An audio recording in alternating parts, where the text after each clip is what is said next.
Welcome back to my channel my beautiful লাইফে আপনাদের সকলকে স্বাগত জানাই। প্রিয় দর্শক, আজকে আমরা জানতে চলেছি মহাদেবকে কেন নীলকণ্ঠ বলে ডাকা হয়।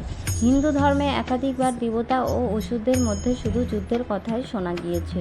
সবথেকে অধিক চর্চিত হলো সমুদ্র মন্থন। সমুদ্র মন্থনের মাধ্যমে অসুর ও দেবতা একসাথে মিলে এই কার্য করেছিলেন। এর আগে দেবতা ও অসুরদের মধ্যে শুধু যুদ্ধই করতে দেখা যেত। অধিকাংশ মানুষই জানে না যে সমুদ্র মন্থনের আসল কারণ কী। বিষ্ণু পুরাণে উল্লেখ আছে যে সমুদ্র মন্থনের কারণ কী ছিল। দেবী লক্ষ্মীকে খোঁজ করা। দেবী লক্ষ্মী যখন ক্ষীর গঙ্গায় বিলুপ্ত হয়ে গিয়েছিল তখন তাকে খোঁজ করার জন্য সমুদ্র মন্থন করা হয়েছিল। আসুন আসল ঘটনাটি সম্পর্কে জেনে নিই। তার আগে আমার চ্যানেলে নতুন হলে চ্যানেলটিকে সাবস্ক্রাইব করে পাশের বেল আইকনটি ক্লিক করে একটি লাইক বাটনে ক্লিক করে আমাদের পাশে থাকুন নতুন নতুন ভিডিও দেখার জন্য। যখন ব্রহ্মাজি ভগবান